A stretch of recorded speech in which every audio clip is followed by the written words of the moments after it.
थोड़ा ना आदमी बुझा दो, देखिए मैं चल साफ कर रहा हूं।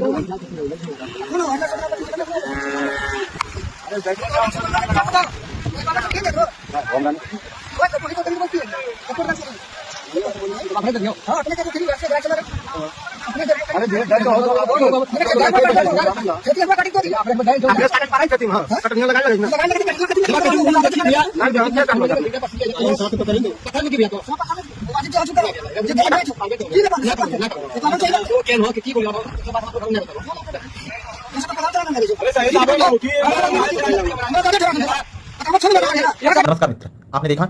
ये थे यह वीडियो जो है ना, यह हमारे बिहार के भागलपुर जिला के अंतर्गत कहलगांव की है, जो कहलगांव मंडल आता है, कहलगांव ब्लॉक के अंतर्गत आता है। ठीक है, ये समस्याएं है कि आए दिन हर गरीबों को या हर अमीरों को, गरीब और अमीरों की बातें मैं यहाँ नहीं करने वाला हूँ, बिल्कुल नहीं। मैं बातें करने वाला हूँ कि लोगों को परेशानी के अंतर्गत सामना क्यों करना पड़ रहा है। आखिर मुझे पता है, सबको पता है कि अंतिम समय में जो है ना, लोगों को हर वक्त कर्ज को जो है ना चुका करके जाना होता है, जो कि हमारे सनातन धर्म का ये जो है एक पार्ट है। और अंतिम संस्कार की क्रिया वही परंपराओं को दर्शाता है, चाहे वो गरीब हो अमीर हो, मतलब बातें अमीर और गरीब की नहीं हुई, बातें उस परंपरा की हुई है जहां पर कि एक छोटे से छोटे लोगों का भी सम्मानित होता है, और जो कि आपने इस परंपराओं के अंतर्गत देखा है। मित्र, मैं ये नहीं कहने वाला हूं, मैं ये कहने वाला हूं, कहने के लिए आया हूं कि आखिर इस परंपराओं के अंतर्गत में, परंपराओं के आड़ में कहां तक गरीबों को सताया जाएगा। आखिर गरीबों को आखिर इतनी बर्बरतापूर्वक विचार कहां से किया जाएगा। 5,000 रुपये की राशि, और ये 5,000 रुपये की राशि नहीं है मित्र। कभी कभी तो इन राजा साहब का जो घाट के अंतर्गत राजा, हम लोग राजा कहते हैं, ठीक है, यहाँ जाति वाति भेदभाव नहीं चलती है, बिल्कुल नहीं। हम लोग सारे लोग मिल करके आपस में जो भी लोग हैं, हर समुदाय के लोग, हर समुदाय, हर हमारे यहाँ अंतर्गत हर जाति के लोग जाते हैं उसमें,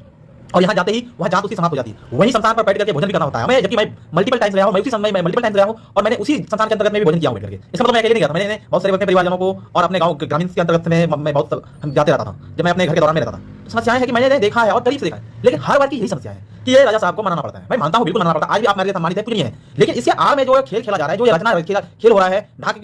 घाटों की जो डाक होती है, ये मतलब कहीं ना कहीं इसकी पारदर्शिता होनी चाहिए। ये भाई साहब हमेशा कहते हैं कि जो घाट का जो है डाक होता है, और जो कि बहुत ही प्राइस बढ़ते रहता है। मुझे खुद पता नहीं है कि इसके अंतर्गत सच्चाई क्या है, नहीं है, लेकिन कहीं ना कहीं इस नियमों में और इसके अंतर्गत में सच्चाई की पारदर्शिता होनी चाहिए, क्योंकि जब तक पारदर्शिता नहीं होगी तब तक हमारा जो परंपरा वो पाखंड बन जाएगा, और वो पाखंड ही कहीं ना कहीं हमें अपनी संस्कृति को कमजोर कर देगा।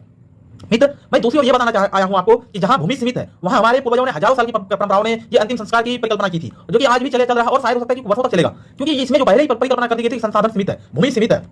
मानव आएंगे जाएंगे, इसलिए कहा कि जिंदगी किराए का घर है। ये बिल्कुल है, और ये बिल्कुल सच्चाई है, और इस बिल्कुल सत्यता पे जो है ना, बिल्कुल हम विश्वास करते हैं। परंतु कहीं ये सत्यता हमारे सर के लिए बोझ ना बन जाए, हमारे लिए परंपरा बोझ के समान ना लगे, इसलिए इससे मैं जो है ना प्रशासन से निवेदन है, चाहे वो कहलगांव प्रशासन हो, चाहे वो जिला प्रशासन हो, चाहे वो हाईकोर्ट प्रशासन हो, क्योंकि मेरे मित्र ये समस्या है कि कहलगांव की केवल नहीं है, ये मां गंगा के किनारे जितने भी लोग हैं, या मां गंगा के किनारे, मां यमुना के किनारे,